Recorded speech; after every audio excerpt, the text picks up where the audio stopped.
What's happening, Wargamers? Welcome to the After Action Report, where the most recent game of Marvel Crisis Protocol S.H.I.E.L.D. versus Hydra. And oddly enough, I still have a very bad track record into Hydra here. Yeah. It was a Hydra victory, 17-16. Very close. Very close game. Really came down to just a handful of dice rolls. Iron Man was a friggin' champ. Yeah. He hung in there so well. Yep. She-Hulk was a chump. She just... And I say that facetiously. Yes, I say that facetiously because I think the first thing I really want to comment on this particular game. I feel like attack-wise, a lot of characters really did show up. Yep. She-Hulk did soak a lot of attacks, which is always a good thing. I think she should have done much better over here when she went into Zemo and Bullseye, and she just really kind of failed. Well, yeah, she didn't punk the one, and also she took 4 from Strucker's 5 dice attack. She did, and plus the incinerate. Yeah. So that was a big deal, and Spidey failing to get a couple good rolls at the end there really kind of hurt. Yep. But all in all, I'm not unhappy with the way my team performed. Yeah. I think both our teams performed very well. I think you just had a couple edges as you kicked through. I agree. In the late game, Zola really came up and showed up for you. So I got to put it out there. Zola has never done anything for me. He gets punked by people with 3 dice, not 3 dice, simple physical strikes and stuff like that. This game, he just barely held on, and that meant he had the power to be giving out his... leaving him at 1 health remaining. Yes. Right? Was so huge for me. It was massive, because how many times did those rerolls in the last 2 rounds just save your bacon? Yeah, they completely changed a whole bunch of my rolls, and Yeah, because what was it? One of them saved him from Spidey. Yep, right? And I think one of them saved Zemo over here, too. So possibly, yeah. It was huge. Just a handful of those rerolls just made it so you were hanging on and you were burning my actions, and unfortunately, I couldn't keep up with the action economy, especially with Jen going down in round 2, right? Yeah, that was, and to be fair, from partway through turn 2, you were playing 6 threat down, right? So now, mind you, I think I actually badly misplayed Jen. When I went in through Bullseye, what I should have done is I should have thrown a piece of terrain into Zemo instead. Yeah. Because then Indomitable wouldn't have actually come into play. Yep. On that, and I probably would have taken Zemo down. Yeah. In which case, Jen would not have taken an additional 10 points of damage or something like that. Yeah. It was a little silly. Yeah. That was insane, because then I had to spend a whole lot of time trying to protect her and keep her around as long as I could, and it wasn't feasible. No. Steve going down as quickly as he did to Red Skull was disappointing. It's previous Red Skulls have more physical-oriented things, and I feel like Steve is much better. They have a lot of energy as well, but sure. But this was definitely no, I could just toss Mystic after Mystic into you, and it wasn't even the Mystic. It was when you rolled the 3 successes into him, and I rolled a nothing. Yeah. Right? Oh yeah. It's I'm just going to take 3 points of damage. Yes, and I will say that while the Shield leadership did pop off a couple of times, I think you were a little below average on your rerolls.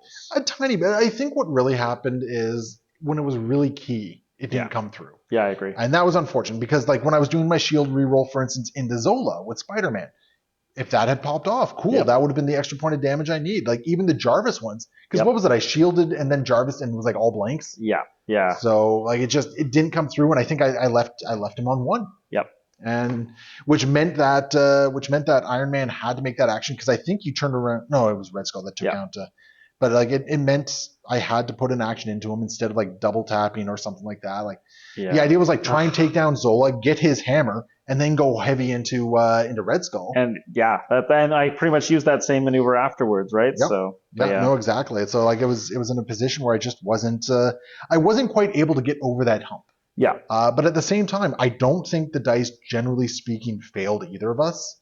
I think we had very nice dice arcs in general. Yeah, I actually will say that the dice, while they did tell a story today, it definitely wasn't one of woe or ridiculous success. Although I will say that the first half of that game, I had a lot of crits. You had a massive amount of crits. Yeah, it evened down a little bit near the end of the game there, but yeah.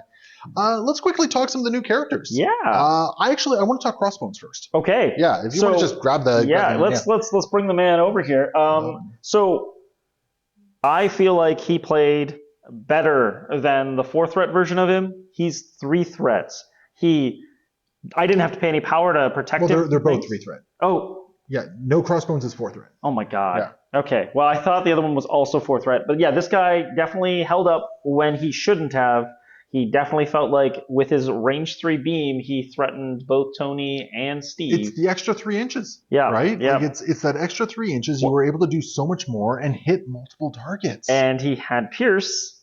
It doesn't come up all the time because it's a skull wild thing, but it definitely felt like it mattered. And then when you pay for his big attack, it's a big attack. It actually felt Yeah. good. So And the hit run actually allows him to get into range for his big attack as well. yeah, yeah, So yeah, you know what? and Like this crossbones is so much better than yeah, old school crossbones. 6 health on the front, 5 on the back. He Yeah. actually made an impact on the game, Well, right? and I actually felt like at various points of the game where I'm like, oh my god, this is actually a decent 3 threat going around doing some work. Yeah. So I'm actually very pleased with him as an upgrade.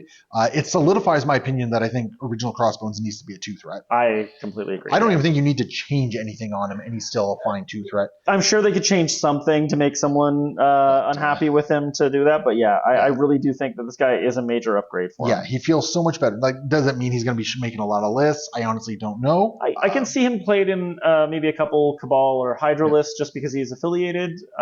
He's got a couple of like really decent tools. The downside, he doesn't get to do that synergy with Sin on this one either. Yes, Yeah, that's which right. is kind of unfortunate. But yeah, new crossbones. I am giving him my thumbs up. I like him. Yeah, I think absolutely. he feels really good as a 3 threat. As a fan of the Baron Club, how did you feel about Zemo? So I didn't like him from. I shouldn't say I didn't like him. I didn't feel like I was impressed paying an extra threat for the suite that I was coming into at first blush. I might be a believer here. I think his vengeance on Latveria Airlines has swayed me to some other stuff. I'm not sure how I feel about this coup de grace. Not sorry, not coup de grace. The quick step where you only get it if you're not holding an objective. It's the same thing Steve Rogers has. Yeah, right? well, I felt like a gotcha at a moment. I'm like, oh shoot, yeah, I can't do that one here. But I really like the Master Duelist. I really feel like it makes his sword strike really mean. Your Master Duelist made a big impact. Yeah, right. And Every time you got a chance to use it, it did work. Yeah, and honestly, like, I'm not sure that he's going to end up as the leader of a lot of forces because his leadership was fine, and if you have a specific plan, it could be great. I mostly used it to make sure that I could have High Council, even if it didn't do anything. But yeah, and I didn't get to live the dream of 2 more shall rise because you iced apparently Strucker too soon. I also couldn't. No. Oh yeah. Yeah, Strucker was my other guy for it, but I also just couldn't take Zemo down. Yeah, like he's just annoying. Yep. You know what? He's a solid 4 threat. Yeah. Yep. How'd you feel about Red Skull?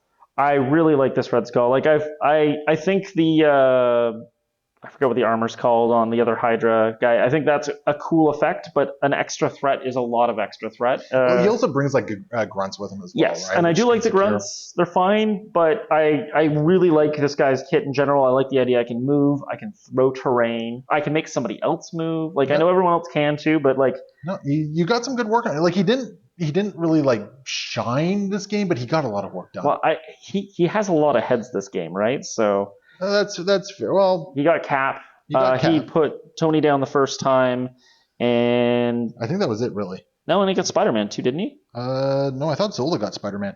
Fair enough. Yeah, Zola definitely did a lot of work in this. Zola did a lot of work this game. Yeah. As far as for me, like I played obviously the new Iron Man, the new leadership in Shield. Really dig it. Yeah, I enjoy it quite a bit. I'm actually thinking back. I think I might have actually forgot to utilize Stark Armory.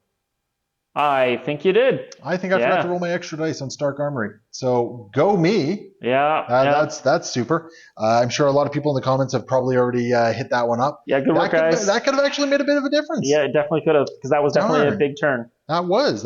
So darn for me. Okay. But such is life. But yeah, no, Stark Armory, I still really like it, even if I'm a potato and I forgot to use it. Iron Man himself, I mean, I like him. 5 dice on the Repulsor Blast feels so much better than 4 dice. Okay, what about your big spender? You didn't use it at one point because you didn't want to take damage. What do you think? The Focused Unibeam? Yeah. The fact that it caps out at 2 damage is fine. Sure. Honestly, if it wasn't for the fact that I was left on 1 stamina remaining, I would have used it. Because I mean, I would have used that to try and one-shot Crossbones. Of course. Right? Yeah, that's fair. So yeah, unfortunately, I didn't get a chance to use it. I never really got a chance to use $1 Billion Punch either. which kind of Yeah, sucks. I think you have the one on. One thing I Red Skull? kept forgetting that I should have remembered is that there's a place before the throw happens. Yes. I should have $1 billion punched into Zola and then thrown him into back and that then way. and then I could have repulsor blast.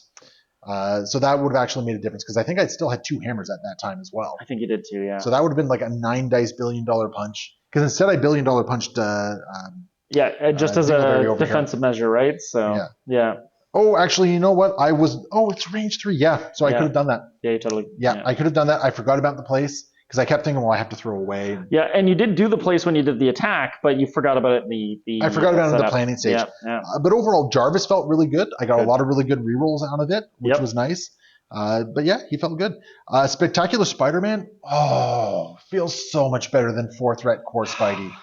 So much better. Yeah. Like, I'm sorry. He's just his throw feels better. His attacks feel better. Like, sure, he doesn't have the web line to pull somebody in. Yeah. But honestly, I didn't miss it. I felt like you got to where you wanted to do stuff most of this game. I felt like he was very respectable for a 3-threat. I've had some people make arguments about like his lack of a builder being kind of detrimental. I never felt it. Yeah, that's fair. There was maybe one instance where it would have been nice if I could have gone 1 or 2 more power high, but honestly, I never really used Webhead Wallop. I was always using his gainers and then either the web slinger or the throw. Yeah. Honestly, I did not miss not using the big attack there. So yeah, 3-threat Spidey, I love him. I think he's great. But yeah, so there we go. Like this is very exciting. We've got some great new characters coming with the Earth's Mightiest core set. We are going to try and get a couple more battle reports with the new characters, new leaderships. Obviously, we have some Web Warriors and Sinister Six that we're going to have to get on the table at some point soon. Definitely. And still going to get Bucky on the table as well. Oh shoot, yes. Yeah. So we got a whole lot to do there. But hopefully you guys enjoyed this. Leave your comments below. And of course, if you want to support the channel, patreon.com/AegisBrand Studios. We'll see you next time. Happy wargaming.